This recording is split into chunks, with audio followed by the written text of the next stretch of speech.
অবশেষে রাওয়ালপিন্ডিতে ৩ অঙ্কের ম্যাজিক ফিগারের দেখা পেয়েছেন মুশফিকুর রহিম। আর সেঞ্চুরি করে উদযাপনে মেতে ওঠেন তিনি।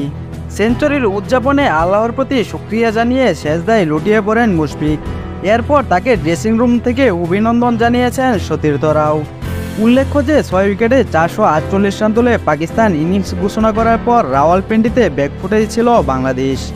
তবে ব্যাটারদের কল্যাণে সেখান থেকে ঘুরে দাঁড়িয়েছে সফরকারীরা, যেখানে বড় অবদান রেখেছেন মুশফিকুর রহিম। সেঞ্চুরি করে অপরাজিত আছেন তিনি, আর তার ব্যাটেই লিডের স্বপ্ন দেখছে বাংলাদেশ।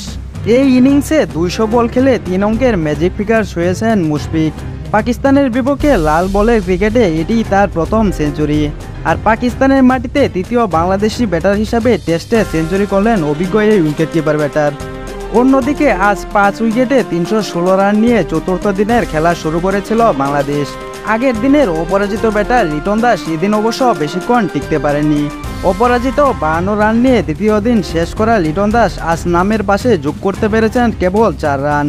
৫৬ রান করে উইকেটের পেছনে ধরা পড়েছেন লিটন ফেরার পর অবশ্য মেহেদী হাসান মিরাজকে নিয়ে আরও একবার জুটি করার চেষ্টা করে চলেছেন মুশফিকুর রহিম।